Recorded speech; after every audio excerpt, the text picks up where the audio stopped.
नमस्कार, मैं हूं अंजलि इस्टवाल और हमारे इस खास कार्यक्रम में आपका स्वागत है। इस कार्यक्रम में हम आपको बताते हैं कि क्या सच है, क्या झूठ है, क्या अफवाह है, किन बातों से आप दूर रहें और किस तरह से लोगों की मदद करें। तो आज के इस कार्यक्रम में हम आपके लिए एक खास मेहमान भी लेकर आ रहे हैं जो कि ग्लोबल हेल्थ एक्सपर्ट हैं। लेकिन सबसे पहले बात करते हैं डेटा की।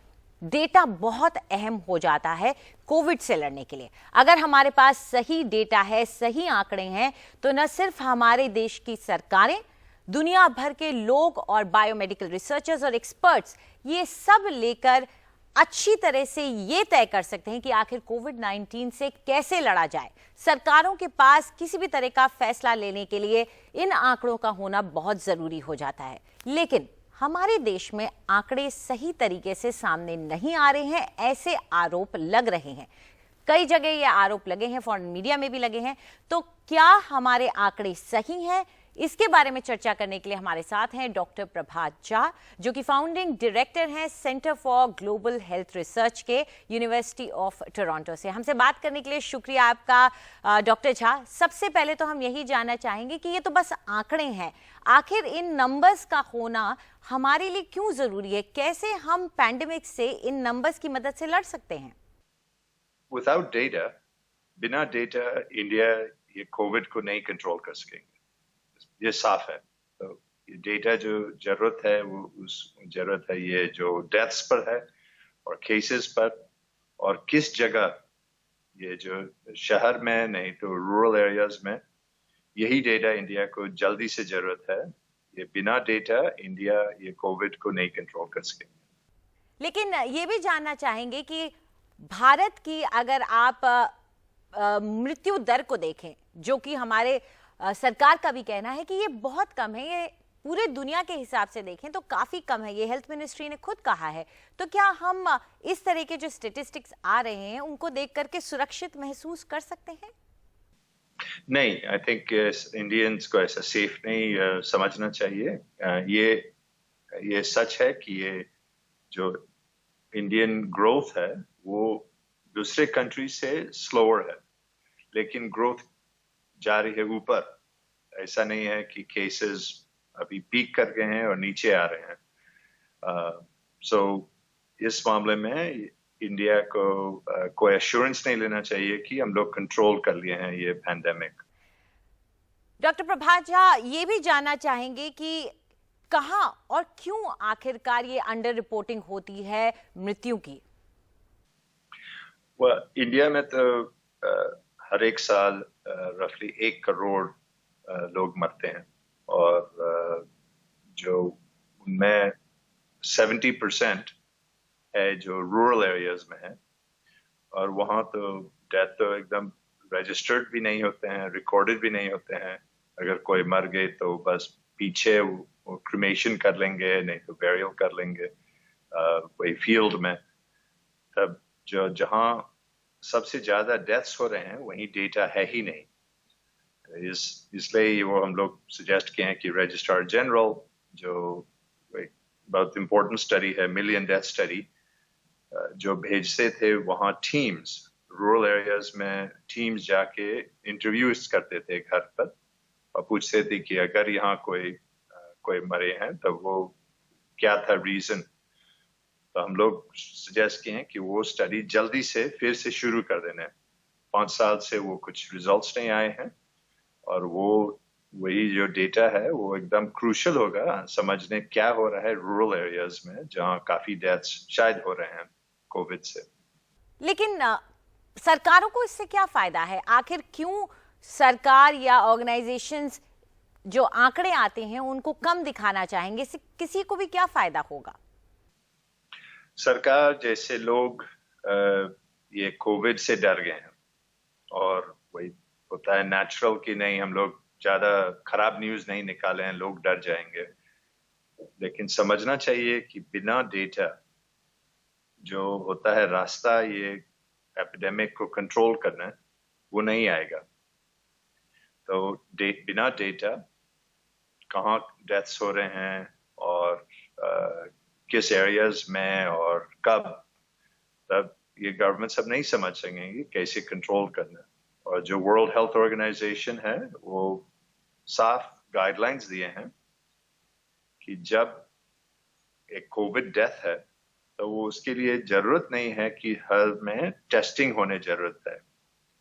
गाइडलाइंस है कि अगर एक डेथ है कोविड से, वो उसके क्लिनिकल क्राइटेरिया पर जो डॉक्टर समझते हैं, नर्सेस समझते हैं, वो भी चलेगा डायग्नोसिस के लिए।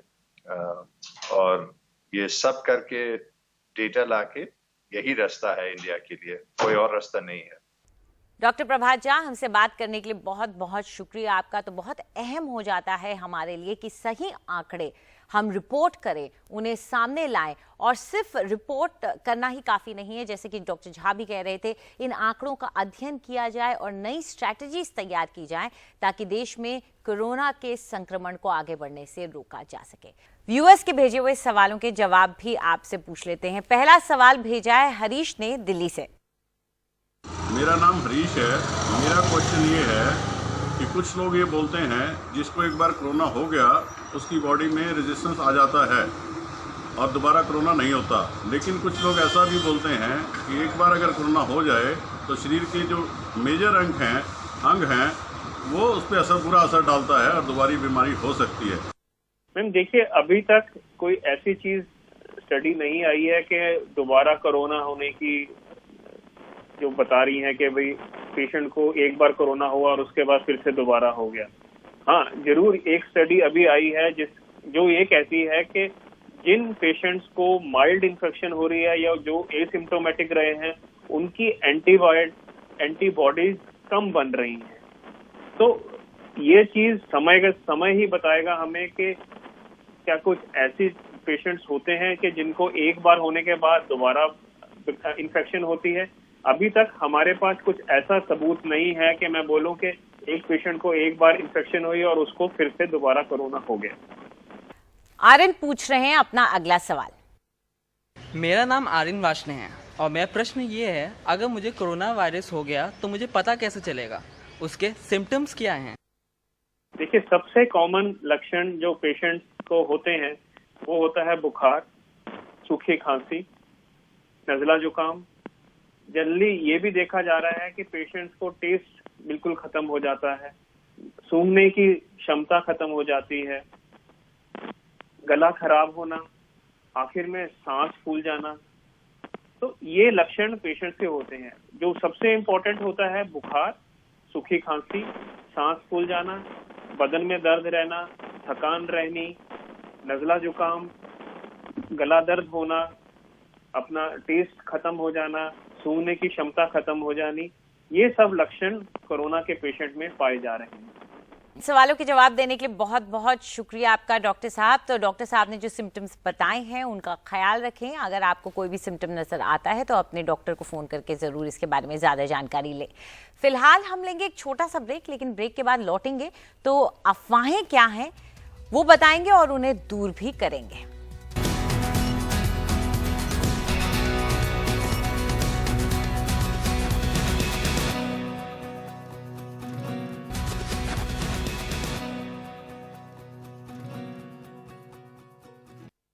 और आइए अब एक नजर डाल लेते हैं कि आखिर ऐसे कौन से आंकड़े हैं जो कि एक कहानी बयां करते हैं, जो हमें सच दिखाते हैं कि हमारे देश में कोरोना वायरस का संक्रमण आखिर किस हद तक फैला है।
तो आज के कार्यक्रम में इतना ही। उम्मीद करते हैं कि आप समझ गए होंगे कि कोरोना वायरस से अगर बचना है तो खास तौर पर सोशल डिस्टेंसिंग और साथ में मास्क पहनना सबसे ज्यादा अहम हो जाता है।